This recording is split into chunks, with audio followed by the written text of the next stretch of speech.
Hi everyone, it's your council update. Hello. I'm Robin Gully. I'm John Justin. We're Morning. both kind of tired. Yeah. Just coming out of a 3.5 hour meeting plus closed sessions. So we're really going to keep this brief. We're not going to hit everything, just kind of the salient points, because I think we're both exhausted. So I'll let you kick it off. All right, so in the open council work session, the most exciting thing that we talked about was the future of West St. Paul Days. We talked a bit about the possibility of rebranding it and expanding it, making it a bigger citywide event involving our local businesses, and continuing a partnership with South Robert Street Business Association, but just growing on what we've had in the past. I think a lot of folks are really excited about the possibility of getting out with neighbors. So. And we're really pushing to have a parade. Really pushing for the parade. Everybody likes a parade. Everybody misses a parade. We're going to get you a parade, I think. So we're working on it. And some other really fun things. Oh, yeah. Lots of other stuff. But and then, I'll take this one because as somebody who grew up with German Shepherds, a new officer was introduced who is Cecil, the new police dog, who was awesome. And I was just a little overwhelmed by Cecil. But yeah, so we have a new police dog. Our former police dog had to move on. So the officer that handles Cecil was here and talked about kind of the training aspects. And he's 16 months old, and he is a good dog. Yeah, he's a good dog. He came all the way from the Czech Republic. Yep. Oh, yeah, that's right. Yeah. So welcome, Cecil. We had a proclamation for International Day of Persons with Disabilities, and so that was lovely. Yeah. Really important. Yep, and it got into the fact that not all disabilities are visible, which is an important thing to remember. And the proclamation language was actually really great. Yeah. I was really happy with it. So yeah, I think we're both really happy to recognize it. Really happy to recognize it. And I'm sorry I can't say more about what it said. We're tired. And then we had a discussion about some changes to our policy for business subsidies, which included some retooling about what triggers the prevailing wage requirement. Some other things that I'm also going to blank on. There were about 5 changes. Some of them were minor, but they were all things that came up in a discussion at the EDA. So we're just looking at making sure that that fits what we're doing now. And I think we're headed on a really good path. A couple of those things I thought were really important. Some were minor tweaks, but minor tweaks that are going to matter. So yeah, and I just want to add on that and say that what we're always looking for when we think about business subsidies is how we can protect, how we can get the best things for our community and protect our workers and make sure that everyone in our community is safe and is well taken care of, and is also that we're getting the things that we want from our community. So. Exactly. We had a couple of final readings. I wanted to spend some time talking about the process for passing ordinances, but tonight's not going to be the night. Yeah. But I do want to say so these are 2 things that we've talked about a lot in the last couple weeks.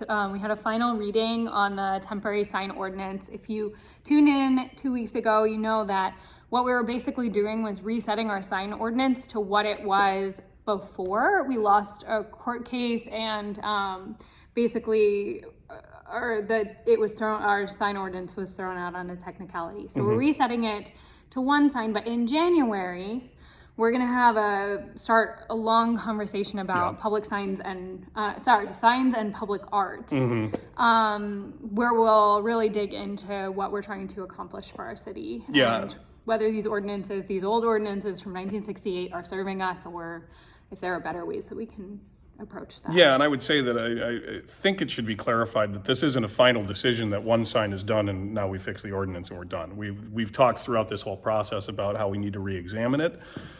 Obviously, public input is going to be super important about that. So if you feel strongly about signs and how we should do signs and things like that, please reach out to everybody. Let us know, because we want that input. We're really trying to make this work for the community and all parts of the community. So we'll see more on that, and it'll be, I will say, a very robust discussion. I think there's a lot of ideas to bring to the table on what might be the next step.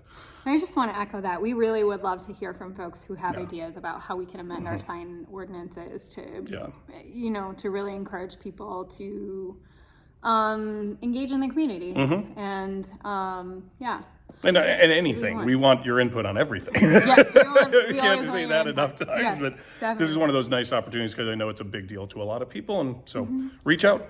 Definitely. We also had a final reading on increasing the size of the planning commission. This is something we've been talking about now for a couple months, but it's a big deal. We now have passed an ordinance that will increase the size of the planning commission. Effective immediately, you can start applying for those positions. We will have ward representation. So that means that at this moment, we have 2 spots open in Ward 1. Yes, so correct. we have the opportunity to have 2 people from Ward 1 join the planning commission. So if you're interested and you live in Ward 1, please, please, please apply. Yep. And we need all kinds of folks and all kinds of voices on the planning commission. So if you're Absolutely. interested, even if even if you're not sure if you're the right person, we would love to talk to you about it. Yeah, the only requirements is you're a resident and you're over 18. Anything else is gravy. So, Okay. oh yeah, and we did something that's a little bit out of the ordinary, but it's dealing with a very out of the ordinary situation. And I know that there are a lot of neighbors in this area because it is in Ward 2 and Ward 3 is kind of affected by this. There is a house on Charlton that had a fire, several fires actually. I'm not going to get into the details, it's really complicated, but I know a lot of neighbors in that area have been very concerned about why nothing was being done.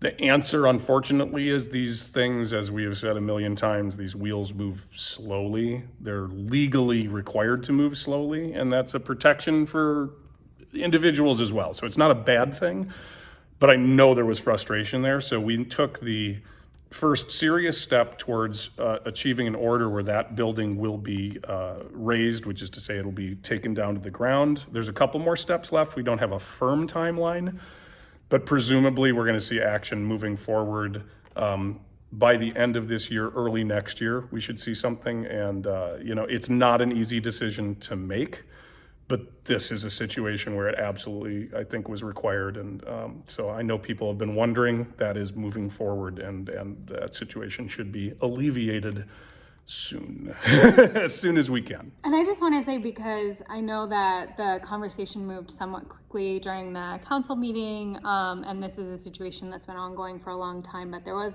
discussion around the council table about the specifics of the situation, and just like this was not an easy, it was an easy decision in that the house was not able to be rehabilitated, but it's not an easy decision to take a house out of the hands of someone. Yes, exactly. So, and it will be also, whatever the result is, the cost will be defrayed from the city. The city will not be paying to do this because it will be assessed to the property taxes if the city does it. So it is cost neutral from this point forward, with probably a couple exceptions that I don't know about, but somebody does. But the larger thing, the city is not paying a bunch of money to take care of a problem that we didn't create, which is important too. So Yeah. I think that's it. I think that's it. My arm is tired. Yeah. All of me is tired. All right, I think we're good. Have a great night. Thanks so much. Everyone. Bye.